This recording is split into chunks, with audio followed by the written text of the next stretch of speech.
Hello friends, welcome or welcome back to my channel. My name is Danny and today it's time for my vlog for Battle of the Booktubers Round 1.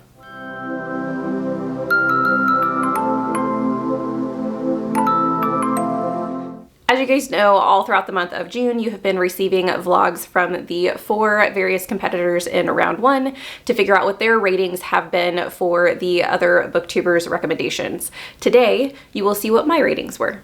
Unlike some of the other vlogs that you've seen this month, this vlog will pertain to one recommendation from each of the 4 competitors. All of the competitors did an individual vlog on another competitor. I had only 4 recommendations to read, one from each of the competitors, and so that's what you will see in this vlog. I do not know who recommended these books to me, so one of the things that I will talk about in each of the clips is who I predict gave me this recommendation, and then obviously I will tell you guys what I thought of the book, my final readings, and then that will inevitably give those booktubers points for the recommendations. The 4 books that I will be reading in this vlog are Cinder, Our Share of the Night, The Wickwire Watch, and Warbreaker. I will put timestamps down below so you guys can switch back and forth if you only are interested in my thoughts for one particular book, and I will also do a summary at the end to let you guys know what my thoughts were throughout the video. So without further ado, let's get started. Okay guys, today I am going to start my vlog for round 1 of Battle of the Booktubers, and we are going to start with Cinder. So I do not know who recommended me what. This is the book that I am most worried about on my list of recommendations, and so I want to start it off with this. The reason I'm worried about this is because it's YA, and in the past YA and I have not gotten along. It is very iffy for me whether or not I'm going to like a YA fantasy especially or a YA horror. Both of those genres I have been avoiding for quite some time, with the odd end that I'll pick up every once in a while just to see if my tastes have changed, and so far I haven't found much luck. And so whoever the brave soul is that recommended this to me, I hope that you are correct. The only thing I know is that this is a Cinderella retelling of some sort, and I don't really know in what, like, I don't know if it's in the same world or if we're gonna have some type of a spin-off. I don't know anything else about the story other than the fact that it's a Cinderella retelling and that it's YA. So I will let you guys know about 50% in what I'm feeling, what my thoughts are, but before I give you guys that update, I do want to just make a prediction, and we will find out at the end of this experience who is correct, whether or not, and this is for no points whatsoever, so the booktubers who recommended these to me don't get any points for me guessing who they are, and I don't get any points for me guessing who they are. I just think it's fun. And I think out of the 4 people in round 1, I think the person that recommended this is Katy. I could be wrong. I don't know. For whatever reason, this gave me Katy vibes, and we shall see if I'm correct in my prediction.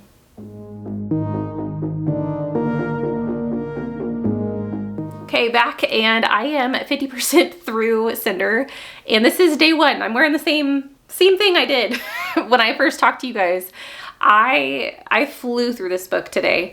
I actually had to stop myself at 50% because I was like, I need to give them a vlog update. And so I had to stop myself from reading more. I am really enjoying it, and I'm pleasantly surprised because one of the things I really dislike about YA is the angst that a lot of the characters have, the I don't know, emotionally stunted characters, for lack of a better word. I get very annoyed with teenagers very quickly, and so I think that that's one of the reasons that I tend not to enjoy YA. However, I've really enjoyed Cinder's perspective, and I freaking love Aiko. Is that the android's name? For whatever reason, that name doesn't sound right to me, but the little android that Cinder has, I love her character as well. And Kai, I'm enjoying the prince. The prince is super cute as well, like figuratively and literally, I guess. And anyway, so if you have not heard of Cinder, like I had not heard of Cinder, this is a Cinderella retelling, but you are in kind of a cyborg and humans and other races world, and Cinder is a cyborg. And cyborgs are not necessarily treated very well in this world. They are treated like second-class citizens, if not less than second-class citizens. And she is kind of making her way, paying for and working for her stepmother, so very much Cinderella-esque. And she's a mechanic, and she's very well known, and the prince comes to her with his android and wants her to fix it. And there is also in this world a plague that is ailing the people of this empire. And I appreciate all the different avenues that this book is taking so far. I like the Cinderella vibes with Cinder and being a mechanic and being kind of treated really poorly by her family. The prince happening upon her because of something, in this case, something he needs from her. And I also appreciate the backstory of the plague and the empire and some of the political elements that we're getting with the prince and the plague and the experimentation that's going on to try and cure the plague. I like both of those dynamics, and I guess I would say like the foreground and the background, as far as you have Cinder and her story, and then you have this overarching background story that I've appreciated getting to know the kingdom through. And man, right at 50%, I won't say what, but there is a big twist, I guess, with something that Cinder learns. And I didn't expect it, and I really like how it does and doesn't complicate her situation. And so I can't wait to see how that plays out. I have really enjoyed the characters. I freaking hate Audrey, which is her stepmother. And I also like the fact that they do have the author, Marissa Meyers, I think is the author, has made the stepsisters, one of the stepsisters Peony and the other one Pearl, who one of them, Peony, is friends with Cinder, and one of them, Pearl, is not and is kind of mean to her, similar to how her mother treats her. There's also a backstory on the stepfather and the stepfather dying as he was bringing Cinder home, which once again, very Cinderella-esque. And so you do have those reminders of the old fairy tale. You also had this really, I liked this scene at the very, very beginning of the book where she's taking off her foot because she's a cyborg. And so, which before they even explain that she's a cyborg, the first like sentence is her messing with a screw in her ankle. And so I didn't know what was going on, and I was like, ugh, what is happening right now? And then you get the description of the fact that she's fixing parts of herself. And I don't know, I really have appreciated the cyborg part. And I also appreciate the discussion of her and the fact that she didn't necessarily consent to the changing of her body and becoming a cyborg. And so we have some discussions there as well with people playing with life that I've appreciated as well. So like I said, I'm 50% in. I will check with you guys at the end and let you guys know what my ratings are. But so far, it's going well.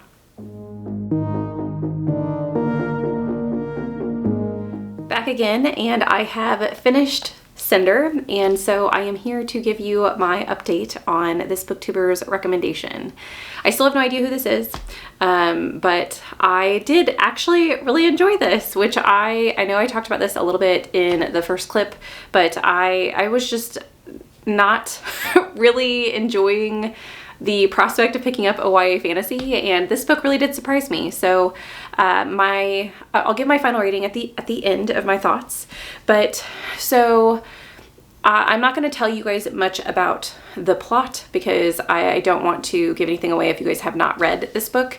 But I will say that a couple of my thoughts on the criticism end of the spectrum for this book is that there are some tragic events that occur, and one particular event that I think should have impacted the character and the side characters more than it did.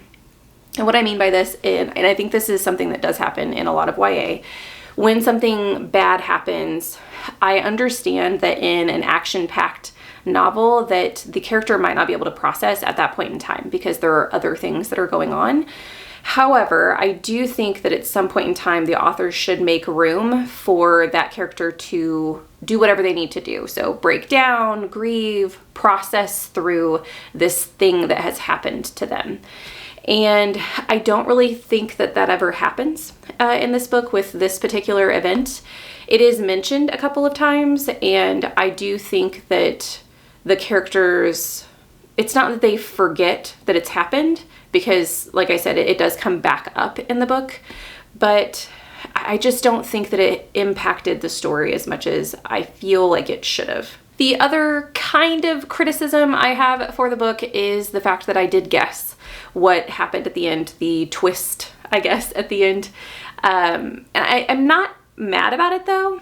I do think that the author did a really good job of laying breadcrumbs, and I was able to piece it together, and so I don't necessarily think that that's a bad thing. I know that some people don't want to guess the twist. They don't want to be able to predict things, and so that's why I'm mentioning it here. I actually really enjoyed whatever the twist happens to be. I really enjoyed that aspect, and I'm intrigued to see how this series is going to continue on. I know I already talked about the dynamics of the background story with the plague in the first clip that I talked to you guys about, but I did continue to enjoy that aspect. There is also a scientist, and I can't remember, or a doctor, I should say. I can't remember if I talked about that in the first clip, but I really did enjoy his character and some of the things that we find out about him. I also liked within the culminating events that are happening, I did enjoy kind of the tension and the suspense of what was going on and the bigger spectrum of things. We still do get the little snippets of Cinderella's story throughout, but I think that it's done in a really original way, and retellings for me can be really hit or miss. I can absolutely love them or I could absolutely hate them, and usually the times I absolutely hate them is when I feel like I'm just reading the same story over again and the author doesn't really take creative liberties within the storyline. And I feel like this story had a really good balance of the old original tale along with these really new and fresh takes on the bigger picture, I should say. I am curious to see what happens with Kai and Cinder in the books to come, and the tension within the Empire as well, with the races and peoples that are essentially with the kingdom in turmoil. I'm interested to see what happens with this kingdom and with their surrounding realms with the events that have occurred in this book. So my final rating for this book is going to be a 4-star. So I really, really enjoyed this, and I am pleasantly surprised because of the fact that it is YA, but I do think because of the criticisms that I've mentioned here and because it's YA, I did have a harder time emotionally connecting to the characters. And even in those really tragic moments, I was invested. I wanted to know what happened, but I wasn't like sobbing in my feels about what was going on with the characters. I will say that some of what happened with our main character was able to make me really mad. So instead of connecting in like their tragedy, I ended up connecting in their injustice, I guess I'll say. So yeah, a 4-star for me, and I'm excited to continue this journey with Booktuber recommendations.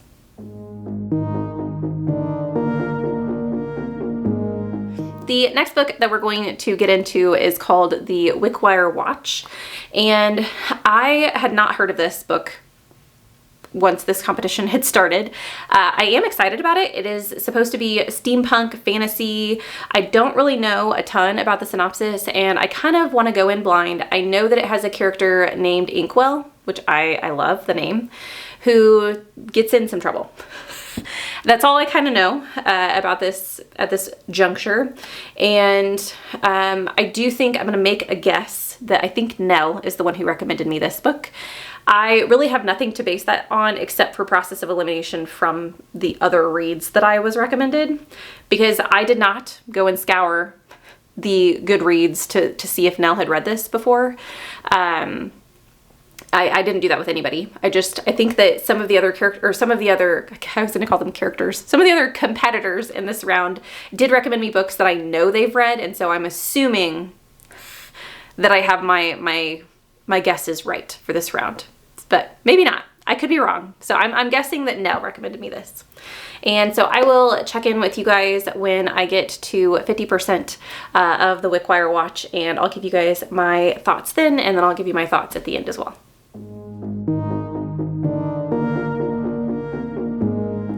So I have gotten to 50% of the Wickwire Watch, and I wanted to give you guys an update. I am going to tell you guys a little bit more of the synopsis since I didn't really know a lot whenever I originally talked to you guys. So we are following two characters, actually. We are following Spindler, who is a journalist, and then we are following Inkwell, who is a teenager. Maybe, you don't really know his age, and he's a little bit of a con artist. So you start out the book with a character whose name is Mr. Bash, who you do not follow for more than one chapter because he dies at the end of the first chapter. And he dies in kind of mysterious circumstances. And so Spindler, being a news person, goes in, asks some questions, and ends up enlisting Inkwell into his employ and sends him out to gather some information for him. That ends up getting Inkwell in a bit of trouble because of some of the circumstances surrounding this person's death. There are lots of magical elements going on in this world. There are also two separate races. So you have the human, well, you have, I don't actually know if they're humans or not. They're called Casrians, and then the Entrians are the two kind of races that you're following within this world. The Casrians are people who do not have magic. Entrians are people who do have magic. And so you get to see the dynamics between them, their past history. You also are revealed little cookie crumbs along the way of some things that happened in the past and how they impact the current story. It's definitely a fantasy mystery, and I am loving that aspect of it. I have actually really enjoyed the pacing of the book, even though I think that some people might get a little annoyed with the pacing because it does seem maybe erratic to some people. We have some really fast-paced scenes. For instance, the first chapter, someone dies. And we also have these like really cozy scenes as well, cozy chapters. And I have really enjoyed kind of going back and forth.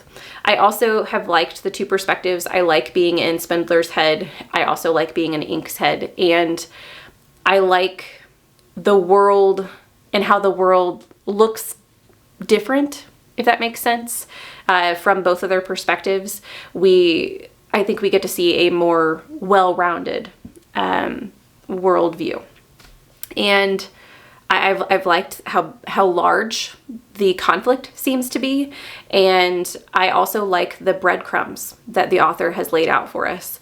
The vibe of the book is very dark, but also, like I said, you do have these cozy, lighthearted moments throughout as well. Ink is also just a sassy brat that I kind of love. I am rooting for him, but at the same time, I kind of want him to grow up a little bit. And some of the characters that he is surrounded by, I think, are going to help with that process. Also, him being in a little bit of trouble will probably help. So yeah, so far I'm really enjoying it. I've had a lot of fun trying to figure out what's happening. This book is fairly complex, so I am glad that I'm immersive reading it. And yeah, we'll see what happens at the end. So I will check back in with you guys when I finish the book and let you know my final thoughts. It will definitely be on a different day because I'm not going to finish it tonight, but I'm excited about where it's headed.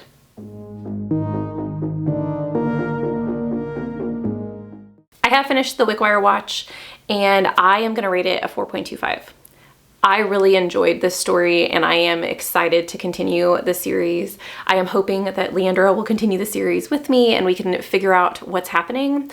The reason that this book didn't get a 5-star for me, because about 60% of the way in, during our buddy read, I did tell Leandra, like, this is potentially a 5-star read, because I love the coziness and the silliness of some of the scenes in this book and the characters, and some of the scenes feel like home. Like there's a scene where one of the characters climbs an apple tree, and the scent of apples and the breeze kind of touching their skin is described in such a way that it just feels very nostalgic and beautiful and cozy.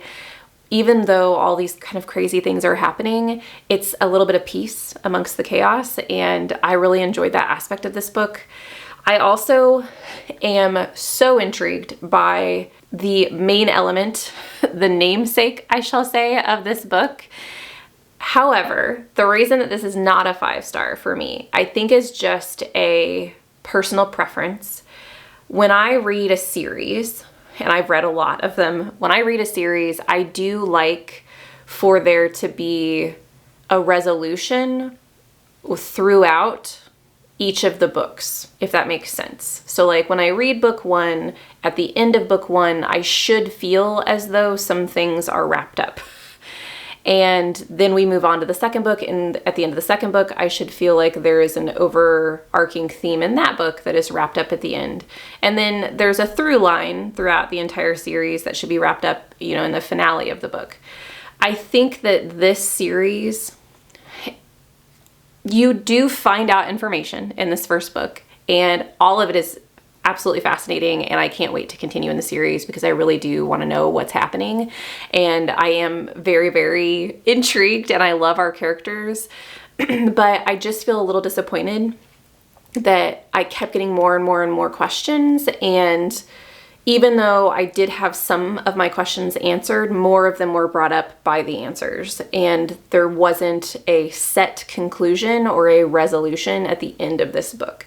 It very much just ends, and I need to pick up the next book, which is a choice. And I think that with how good I think the story is, I don't think it's a bad choice on the author's part, but I do, because, and this might end up being a 5-star series for me. So maybe as I get through, I think it's a trilogy, as I get through the entire trilogy, when I get to the end and I get all of the answers that I want, I might say like the entire series is a 5-star. But this singular book, because I didn't get a lot of the answers that I wanted, it is a 4.25. I had an amazing time. Like I said, I am going to continue. I hope that Leandra continues it with me. And yeah, so those are my thoughts on the Wickwire Watch.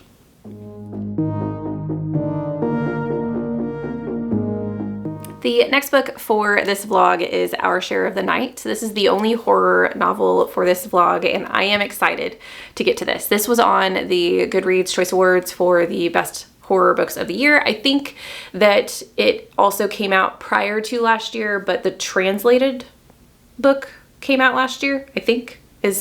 Correct me if I'm wrong in the comments, please. I love this cover. I can't wait. I have no idea what this book is about. It's been on my TBR for a while because of the fact that I really like the cover, and it was on Goodreads Choice Awards, and so I figured I would give it a try. I also I would like to read more translated works, and so I do think that this gives me the opportunity to do that as well. And yeah, so I am going to get into it and give you guys just a brief update, a little bit into the book probably today, and then I will get back with you guys later at 50% and when I finish. I am just under 20%.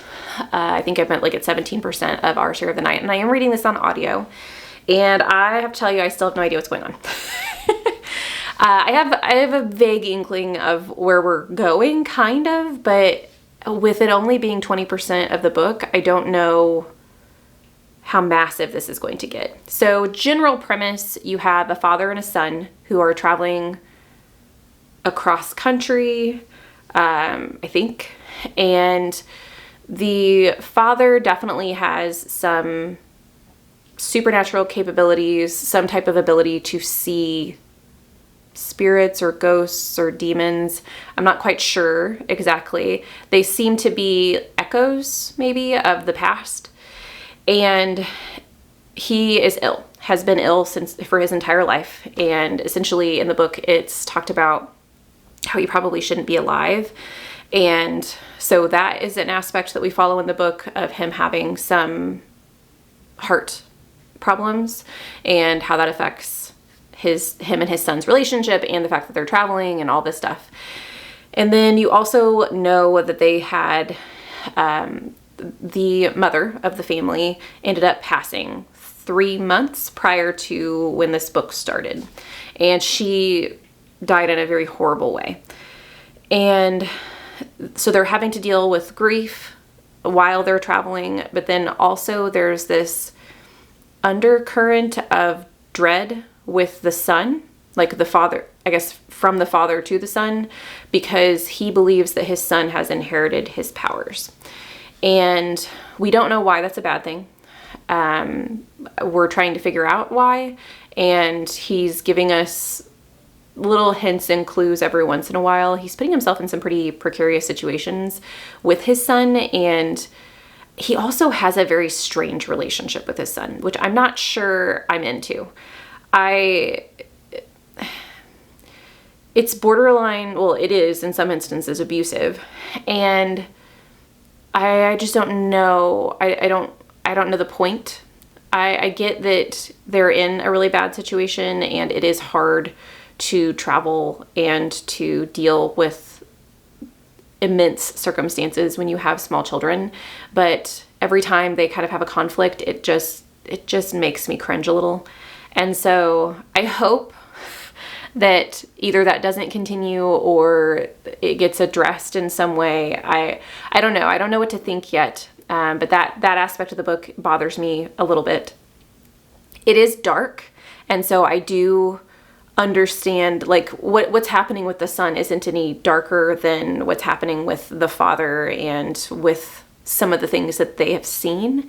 And so it is cohesive, I guess I'll say. It does make sense for what's happening within the story. I just don't know that I enjoy reading it. But I am intrigued about the story so far. I am reading it slowly because I'm reading several other reads, and because I'm reading it on audio, I am reading it at a slower pace because it's a long book. It's 27 hours, and I just want to make sure I get all the details. There is a side character that we've met that I really do enjoy, and she is, I don't know that I want to tell you that. She is in the picture and has been in the picture for a long time, but kind of in and out. And I have liked her perspective. Not that we're in her head, but like I like her character, I guess I should say. So I will check back in with you guys when I get a little bit further in this book and let you guys know what I think then. Oh wait, I forgot to make my prediction. I've done this in all of my other clips, and I just want to make sure I don't forget to do it here. So on all the other clips, I have just inserted my prediction of who I think recommended me this book. And I'm going to say I think that this was Leandra that recommended this. And not necessarily because of what's in the book or the storyline of the book, but because of the fact that it's horror. And I know that we've been talking a lot about horror novels, and I don't know if anyone else in this group, besides maybe Nell, would be comfortable recommending me a horror novel.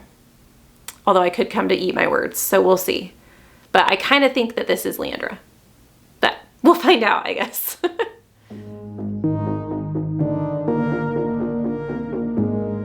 I have finished Our Share of the Night, and this book, it's definitely not my favorite, but there were aspects of the book that I really did enjoy. So I'll talk about those first. So one of the main aspects I really enjoyed was the different timelines and characters that we focus on throughout the story. So this book is not linear. You kind of bounce back and forth between timelines, and you also bounce back and forth between different POVs, which is a little confusing at first, especially since I was reading this on audio, but I do think it became clear pretty quickly in each of the different parts of the book. And it also became clear why each of the parts was important. So eventually, I have a little bit of a bone to pick about the last part, but I'll talk about that later. So I did think that there were little breadcrumbs throughout the entire story that did eventually come into play at the end of the book, at the conclusion of the book, that I found intriguing. I also liked I don't know what I want to call it, a magic system, but the forces at play in the book are very intriguing. There are some really dark components. There's a house that they go into that has some really interesting things in it. That was a very tense moment that I did enjoy reading. And there's also,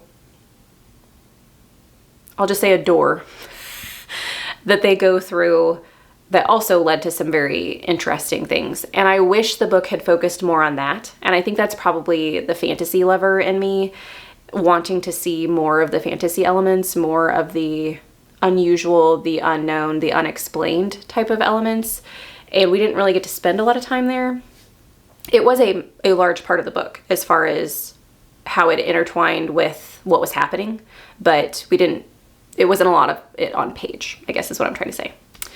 So the things I didn't like were first, this is a very long book, which I like chunky books, but I like chunky books that are going to hold my attention. And I found my attention slipping a lot in this because it is very slice of life. You are living with them. It's not fast paced. And a lot of the details do seem very mundane until you figure out why they're important. But I was having trouble connecting to a lot of the characters, and so the mundane details were not sticking with me, and so I would have to think back and really dive into what had happened prior to figure out what was important and what wasn't important. And so that kind of took me out of the story a little bit. I also think that this book covers some very dark topics, which is fine. It is horror. It's supposed to. But because of the fact that it was so long, I found myself getting a little downtrodden in the middle, and I did have to supplement happier, lighter reads as I was reading this because it definitely brought down my mood. If you are going to read Our Share of the Night, if you are interested in this book, my suggestion is that you definitely look up trigger warnings because there are a lot of things in this book that I do think could be triggering for people. Specifically, what I have in mind, the child abuse and essay. There's also mutilation in the book. There's just some things that I think you guys need to be aware of before you pick it up. And out of those, the ones that bothered me the most were the child abuse and the essay. Not that it was triggering, but it's just not something that's pleasant to read about. And I don't know that I believe it was necessary for the storyline. I understand, like there was definitely reasoning given for why certain things were happening, but I don't know. I feel like it could have been done differently and it still would have had the same impact. But I mean, I'm not a writer, so I guess I can't say that with certain confidence.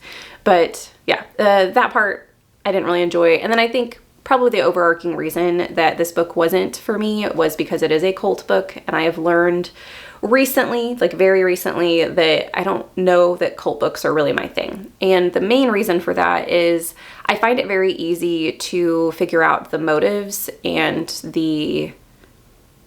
not necessarily what exactly is going to happen, but I feel like a lot of cult books follow the same plot. And I guess not in specifics, but they follow a lot of the same heartache, I guess I'll say, the same cyclic nature. So I guess that's all I'll say about that is I think that that's probably one of my biggest issues with this is it did have a hard time keeping my attention because there were so many things that I was like, yeah, that just makes sense. It's not like I was unraveling something or I was solving a mystery or I was really intrigued by certain things because I could kind of see where it was going, but I don't know. It is really well written, and I do understand why people love this book, especially people who read a lot of horror. I think that I probably in the horror realm need to read things a little bit lighter. I say that, and like some of the horror novels that I've read are very dark, but I don't know. There's just something about this one that it was a little too bleak for me. And so, yeah. In conclusion, I've decided to rate this a 2.75. I didn't hate it by any means, and I am glad that I read it because it does allow me to see certain avenues in horror that I probably shouldn't take because they're not my jam. But yeah, I think 2.75 is where I'm going to lie. I think I really debated on this one. It was between like a 2.5 and a 3.5. I was kind of going back and forth between, what makes something a 2, what makes something a 3. And if I'm going to rate something a 3-star, I feel like it's something that I would recommend to other people, but maybe it was just okay for me. And I don't know that I would ever recommend this book because of some of the heavier topics that are in it. So I think that's why I pushed it down to a 2.75. But so that's where I'm going to land on this one. And yeah, I am ready to start the next read for this vlog. And so I'm going to go ahead and introduce that in this clip as well.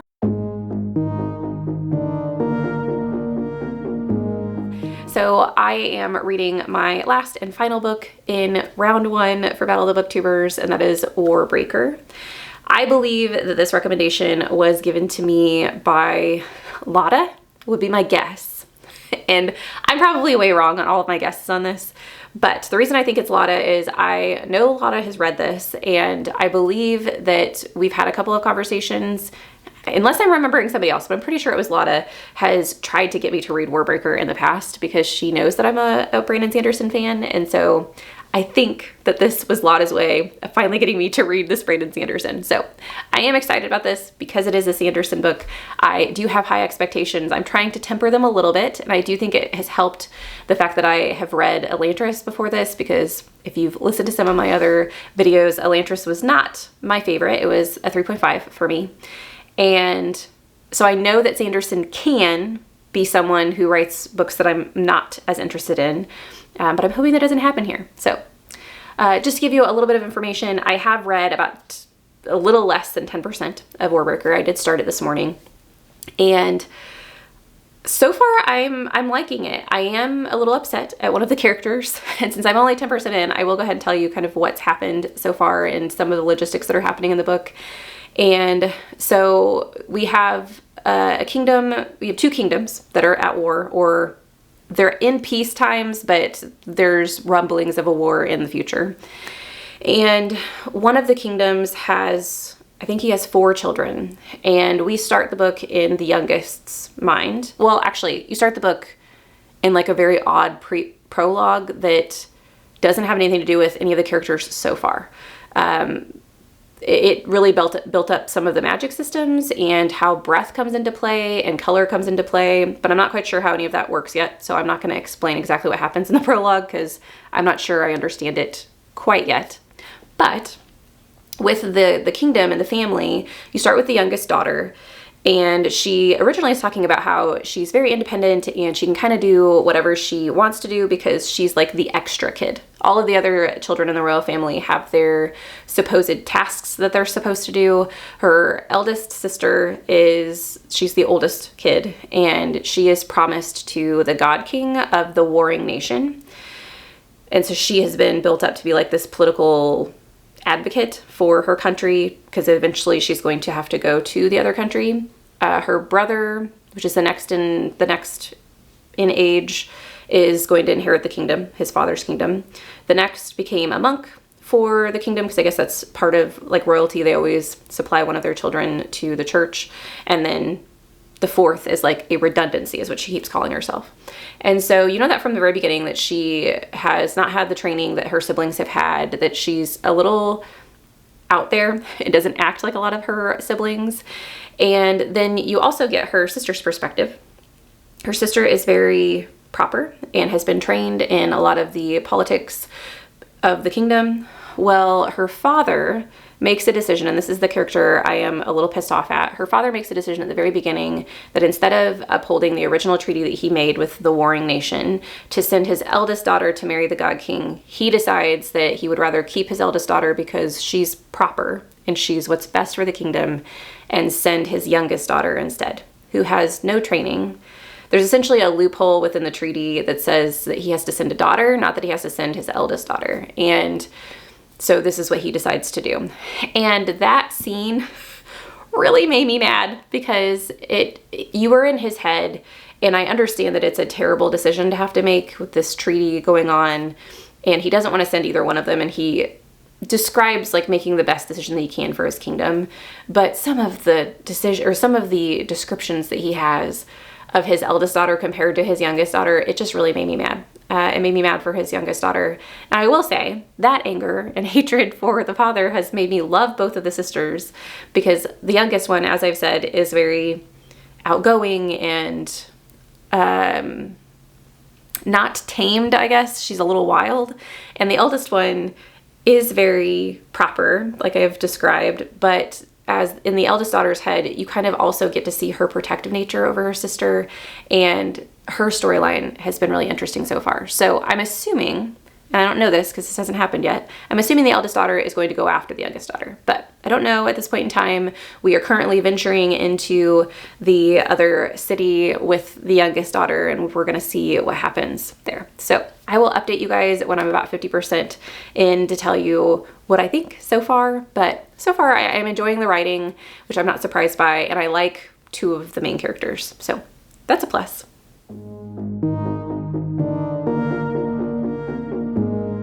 I have made it to 50% of Warbreaker, guys, and so I just wanted to pop in and update you guys before I continue so I don't forget my thoughts halfway through the book.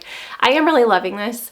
It definitely feels like a Sanderson book, but I will say that the political intrigue and the religious components of this book and how the religion works, and I'll give you guys just a brief piece of information. I don't want to spoil anything for you guys, but so that we know from my first update, we have the 2 cities, like the warring nations, and one of the nations has a god king that we know one of the daughters was promised to. So that's kind of where I left you guys off.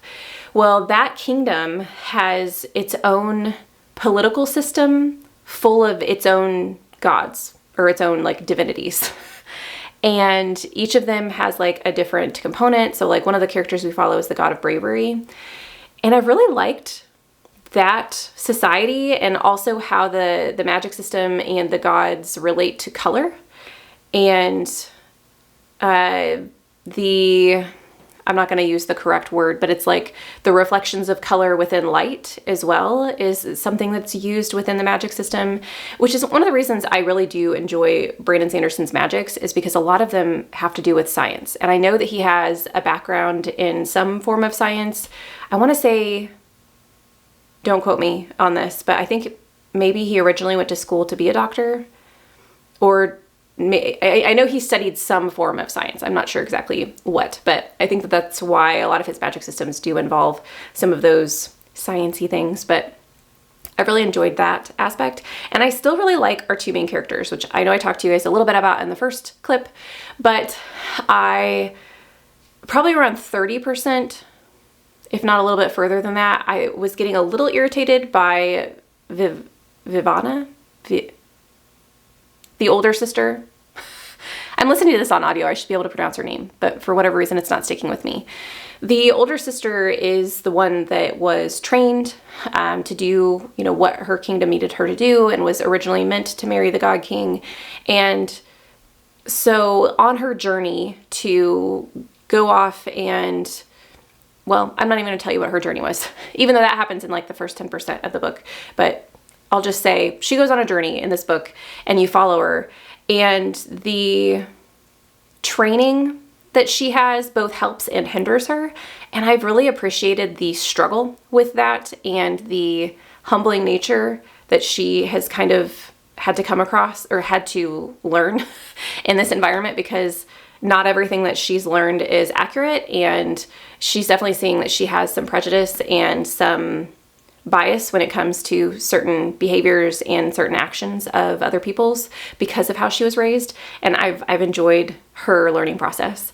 And then I just freaking love Siri. So she's the younger one of the 2 sisters. She's very carefree and definitely kind of goes against the grain, which has helped her in situations that you wouldn't have thought.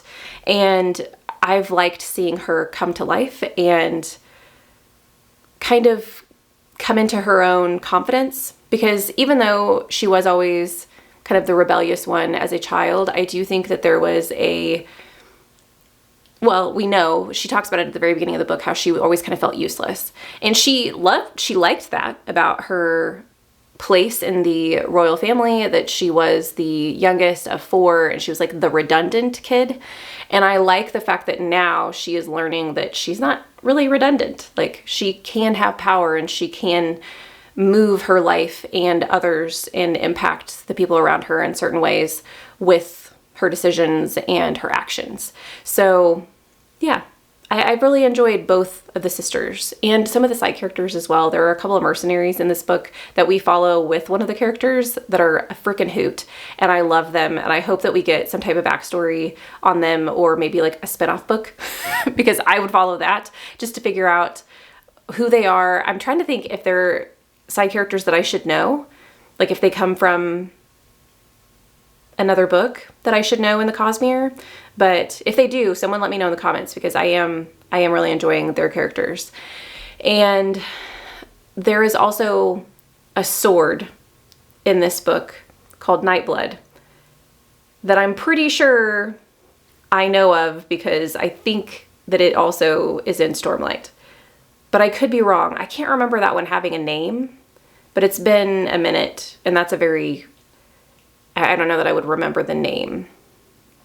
But the actions of the sword, that's all I'll say, remind me of another sword that we've read about in the Cosmere. So anyway, this is a very long update to just tell you guys that I'm enjoying it, and I hope that the ending is just as exciting as the beginning. This is a 25-hour audiobook, but it really has not felt that way. I've breezed through the first 50%, and I really had to be intentional about stopping at 50% because I was having such a good time with it. So, high hopes for the end. I will talk to you guys when I'm finished.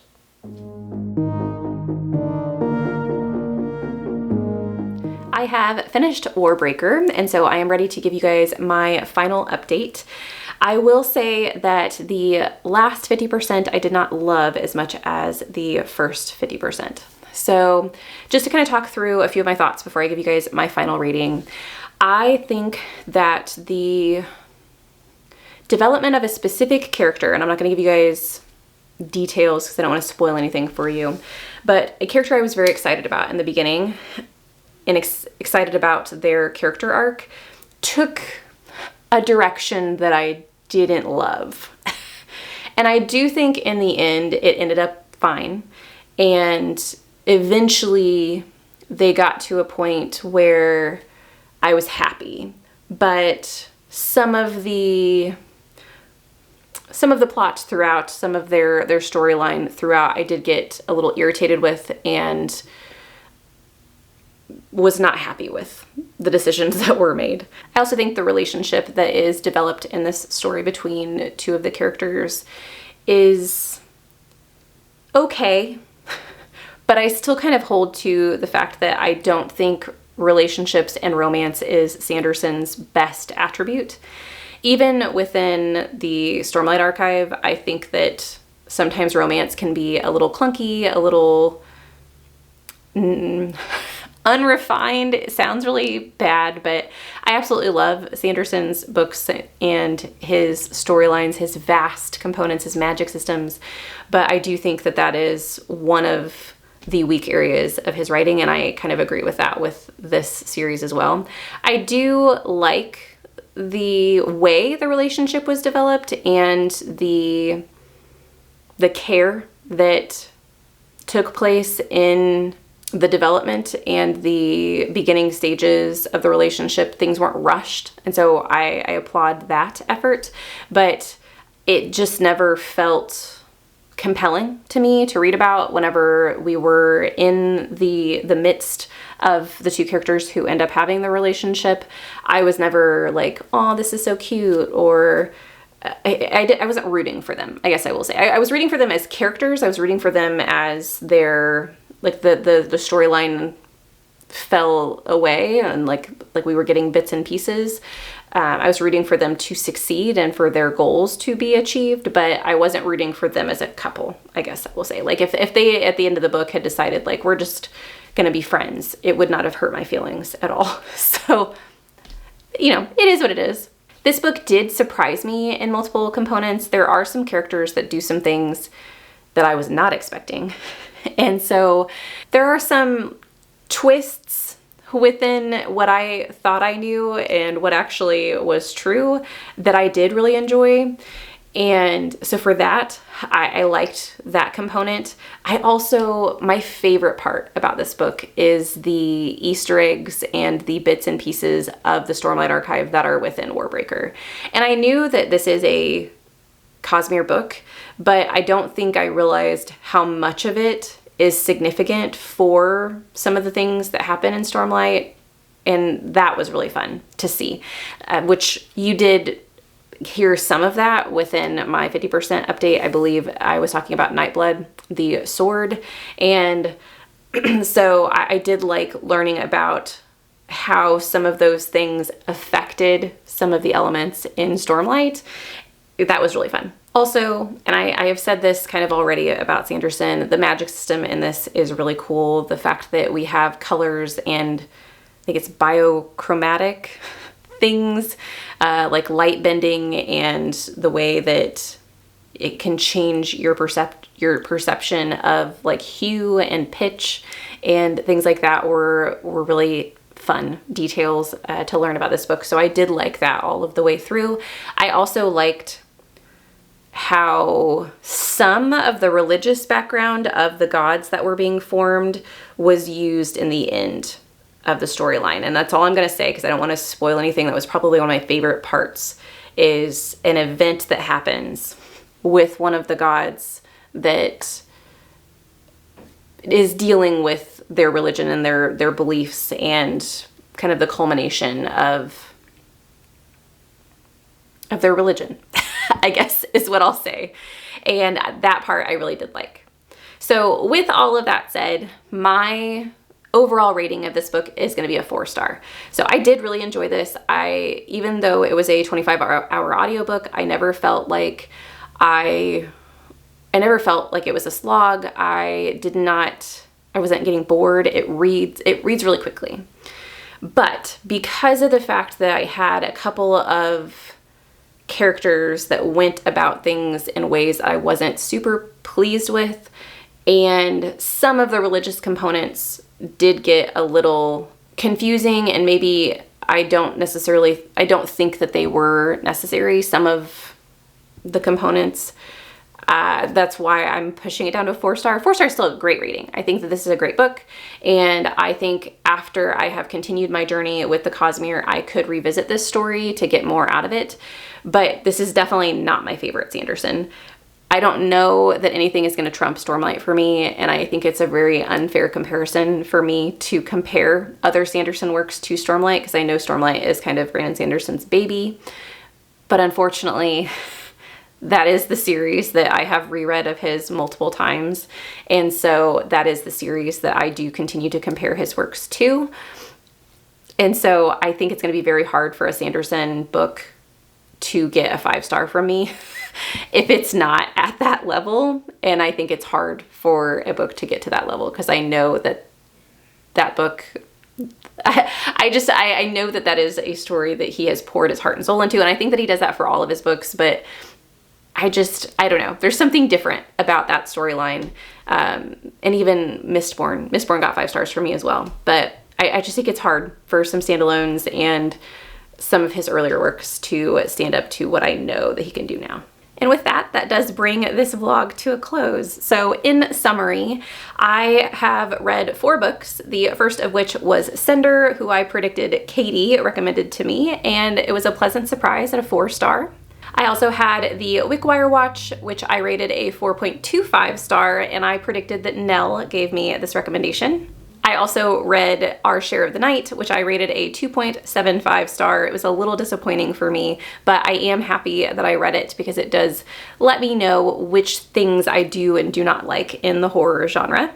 And then the last book that I read was Warbreaker, which I predicted Lotta recommended to me, and I rated this a 4-star. All in all, I think our competitors did an excellent job at giving me recommendations, and I am so grateful for this experience, because there are some books on this list that I either would have waited a really, really long time to pick up or never picked up at all. And so I'm grateful that I was kind of forced out of my comfort zone for some of these. With this week coming to a close, that means that the battle is coming to a close as well. Remember, we will have a live show on June 29th. I will put the details in the description down below so you guys don't miss that as well. Please join us for the culminating events to figure out who is crowned the champion of round 1 Battle of the Booktubers. So until we see you at the live show where the battle finally ends, happy reading.